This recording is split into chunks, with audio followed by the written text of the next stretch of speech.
बिस्मिल्लाहिर्रहमानिर्रहीम। अस्सलाम वालेकुम स्टूडेंट्स। आज हमने जो टॉपिक डिस्कस करना है next, that is symbols and valency. To topics हैं, सिंबल्स ऑफ एलिमेंट्स और उसके बाद है वैलेंसी। तो इसमें हम सबसे पहले डिस्कस करेंगे अबाउट सिंबल्स। सबसे पहले हम देख लेते हैं सिंबल्स क्या हैं। हुआ ये, इसके अगर हम हिस्ट्री देखें, जो एलिमेंट्स हैं उसका पूरा नाम लिखने के बजाय उनके साइंटिस्ट ने एब्रिविएशन बनाए, और जो सबसे पहले जो साइंटिस्ट था जो इसने ये यूज किया था उसका नाम था बर्जीलियस। नाम लिखेंगे उसमें टाइम लग सकता है, स्पेशली जब हम केमिकल इक्वेशंस लिख रहे होते हैं।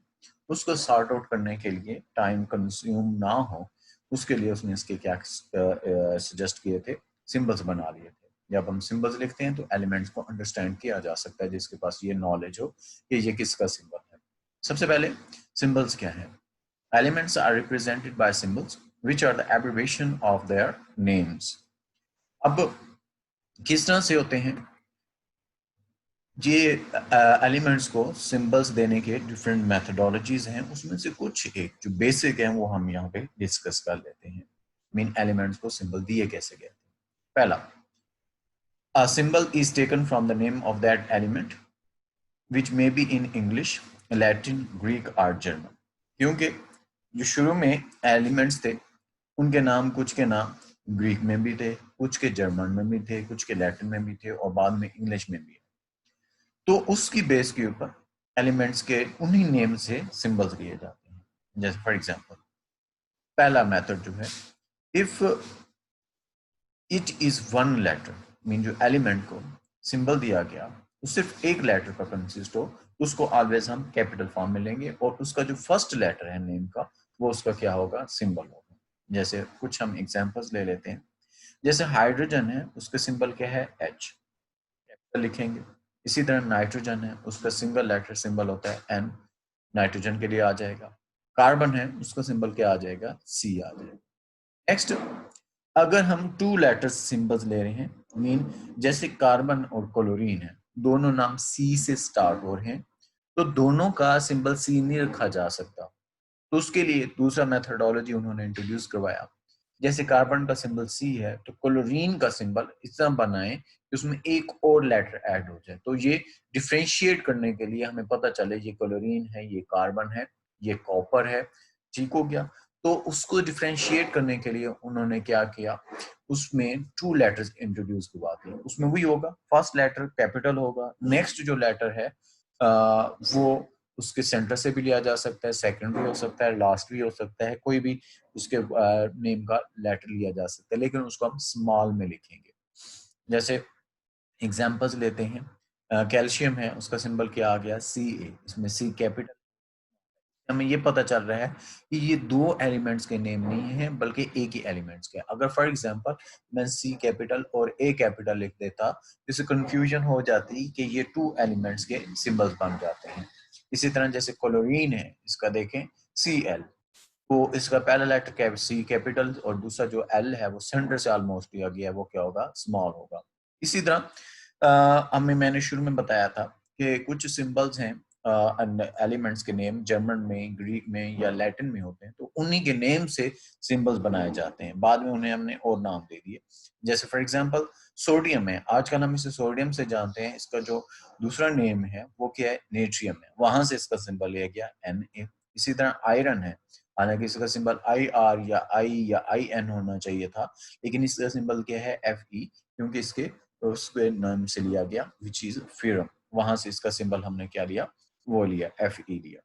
इसी तरह से नेक्स्ट अगर हम बात करते हैं, ये तो था मेथडोलॉजी एलिमेंट को सिंबल्स कैसे दिए जाते हैं। फिर इसके बाद नेक्स्ट जो टॉपिक आता है हमारा, वो क्या है जी, वैलेंसी। अब वैलेंसी क्या है, इसको हम पहले डेफिनेशन देख लेते हैं। It is actually the unique property of an element which is the combining capacity of an element with other element. एक एलिमेंट दूसरे एलिमेंट से किस तरह से कंबाइन हो सकता है और कौन सा किसके साथ कंबाइन हो सकता है, ये कौन डिसाइड करता है, वैलेंसी डिसाइड करता है। अब depends upon the number of electrons in the outermost shell और वैलेंस शेल भी कहते हैं हम इसे। जो सबसे आउटरमोस्ट शेल होता है उसमें नंबर ऑफ इलेक्ट्रॉन्स कितने हैं उसकी बेस के ऊपर ये क्या है डिपेंड कर रहा होता है। जैसे सबसे पहले हम बात कर लेते हैं कंपाउंड्स, कोवलेंट कंपाउंड्स की, बॉन्ड के थ्रू बनते हैं। ये अगर नेक्स्ट 4th चैप्टर में जाकर डिस्कस करेंगे केमिकल बॉन्ड्स, वहां पे हमारा ये क्लियरली लॉन्ग क्वेश्चन आएगा, उसमें हम डिस्कस करेंगे। यहाँ पे जस्ट मैं इतना बता देता हूँ कि ये वो कंपाउंड्स हैं जो कोवेलेंट बॉन्ड से मिलकर बनते हैं। कोवेलेंट बॉन्ड मैंने कहीं पे पहले भी एक्सप्लेन किया था थोड़ा बहुत, जो इलेक्ट्रॉन की म्यूचुअल शेयरिंग से बनते हैं। मेन एलिमेंट्स आपस में इलेक्ट्रॉन शेयर कर लेते हैं। खैर बाद में डिस्कस करेंगे। हम आते हैं वैलेंसी ऑफ कोवेलेंट कंपाउंड्स, उसको हमें कैसे डिफाइन करते हैं, जस्टिफाई करते हैं, या एलिमेंट कोवेलेंट कंपाउंड की वैलेंसी किस तरह से होती है। In simple covalent compounds, the valency is the number of hydrogen atom which combine with one atom of that element. Mean एक एलिमेंट है, अज्यूम कर लें कार्बन है, ये हाइड्रोजन एटम के साथ केमिकल बॉन्ड बना सकते हैं, वो उसकी की उतनी ही वैलेंसी होगी। अगर 4 के साथ बना रहे हैं तो उसकी वैलेंसी 4 होगी, 3 के साथ हाइड्रोजन एटम के साथ कंबाइन हो रहा है तो 3 होगी, 2 के साथ हो रहा है तो 2 होगी। अगर एक हाइड्रोजन एटम के साथ कंबाइन हो रहा है तो वहां पे उसकी वैलेंसी क्या होगी 1, or the number of bonds formed by one atom of that element. अगर फॉर एग्जांपल वो हाइड्रोजन एटम के साथ बॉन्ड नहीं बना रहा, किसी और एलिमेंट के साथ बॉन्ड बना रहा है, तो उनके कितने बॉन्ड बना सकता है, नंबर ऑफ बॉन्ड्स उसमें कितने हैं, उसकी वैलेंसी क्या होगी, वही होगी। अगर वो 2 बॉन्ड बना रहा है, कोवेलेंट बॉन्ड होने चाहिए, ये ध्यान में रखना, तो उसकी वैलेंसी 2 है। जैसे ऑक्सीजन है वो 2 केमिकल बॉन्ड बना सकता है, तो उसकी वैलेंसी क्या होगी 2 होगी। इसी तरह ओके, जैसे एग्जांपल्स ले लेते हैं। फॉर एग्जांपल मेरे पास एक कंपाउंड है हाइड्रोक्लोरिक एसिड, यहाँ पे क्लोरीन देखें, वो एक हाइड्रोजन के साथ क्या कर रहा है बॉन्ड बना रहा है, और इसमें नंबर ऑफ केमिकल बॉन्ड देखें तो वो 1 है। दोनों तरह से देखा जा सकता है, तो इसलिए इसकी वैलेंसी क्या होगी 1। क्यों? क्योंकि ये एक हाइड्रोजन एटम के साथ बॉन्ड बना रहा है और इसमें नंबर ऑफ बॉन्ड भी क्या है 1।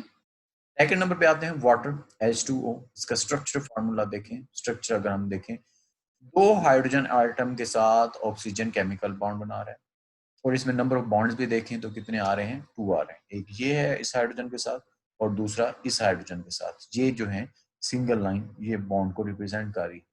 तो इसमें अगर हम देखते हैं वैलेंसी ऑफ ऑक्सीजन स्टेट क्या आएगी 2 आएगी। इसी तरह अमोनिया है, इसमें देखें नाइट्रोजन 3 हाइड्रोजन के साथ बॉन्ड बना रहे हैं 1 2 एंड 3, और इसमें केमिकल बॉन्ड देखें 1 2 एंड 3, इसलिए इसकी वैलेंसी नाइट्रोजन की क्या होती है 3 होती है।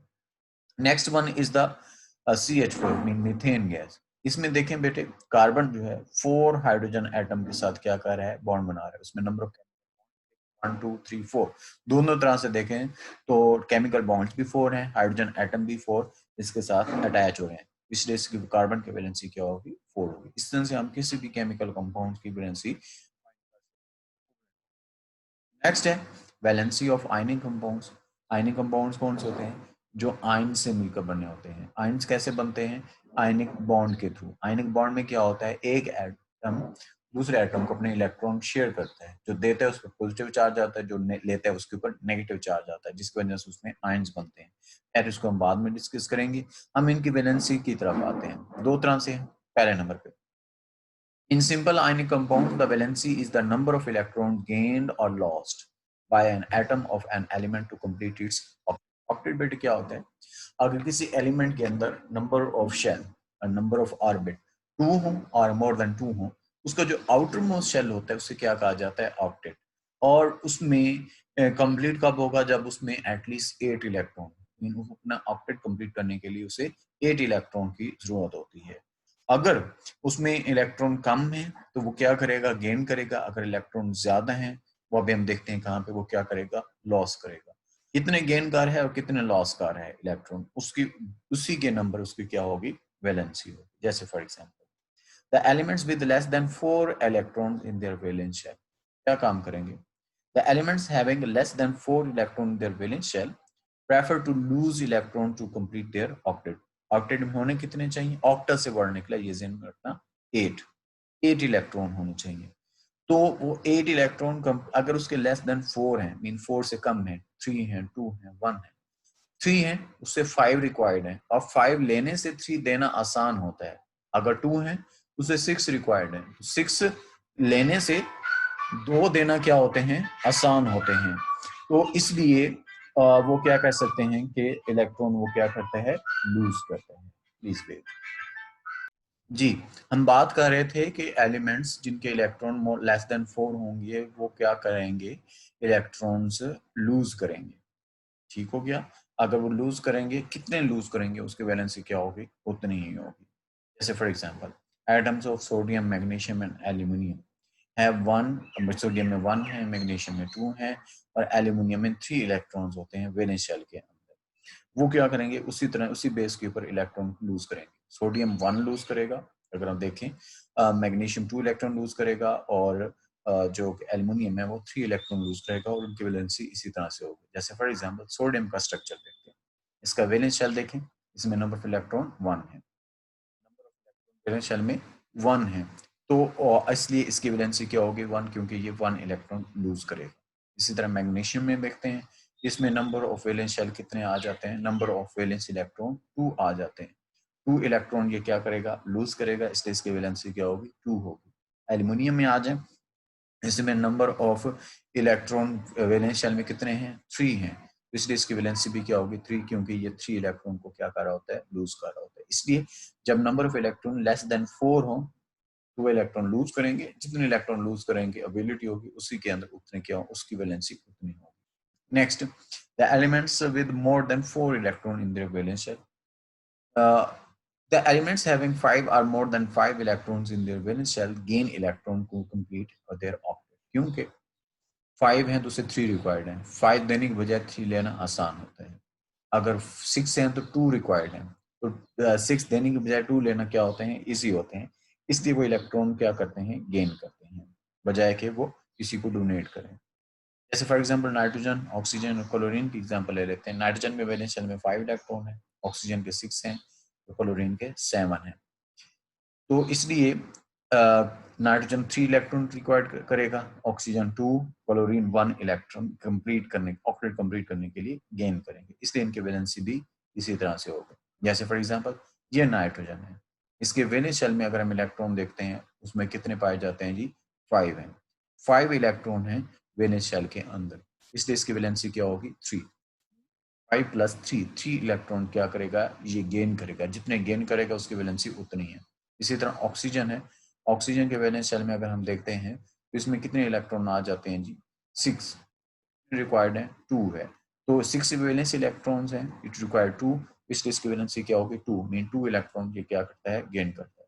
क्लोरीन की बात की थी, क्लोरीन के वैलेंस शेल में जो नंबर ऑफ इलेक्ट्रॉन है वो कितने होते हैं जी, दे आर 7, इसके रिक्वायर्ड कितने हैं जी, 1 है, इसलिए ये 1 इलेक्ट्रॉन क्या करेगा, गेन करेगा, इसलिए इसकी वैलेंसी क्या होगी, 1 होगी। इन शॉर्ट, अगर हम जस्टिफाई करें इस वैलेंसी को, कि जो आयनिक कंपाउंड्स हैं, ये ऐसे आयनिक कंपाउंड्स जिनके number of valence shell less than 4 हों, जो जितने इलेक्ट्रॉन लूज करेंगे उसकी वैलेंसी, और ऐसे आयनिक कंपाउंड्स जिनके नंबर ऑफ शेल्स क्या हैं, sorry number of electron in valence shell more than 4 हैं, वो उतने इलेक्ट्रॉन गेन करेंगे और जितने इलेक्ट्रॉन गेन करेंगे उनकी वैलेंसी उतनी होगी।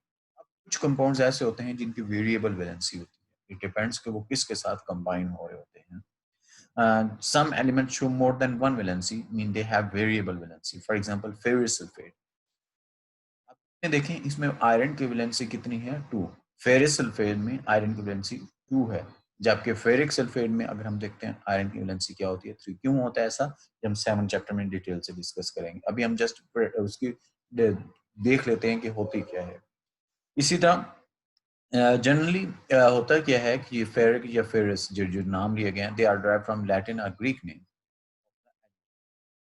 सीरम जो कि आयरन का नेम है, that is modified to end in ous, जैसे जहाँ पे आप देख सकते हैं फेरस सल्फेट में फीरल से फीरस बन गया और फीरस सल्फेट हो गया फीरस, और इसका मतलब क्या होता है, लोअर वैलेंसी, इसलिए यहाँ पे इसकी वैलेंसी क्या है, 2।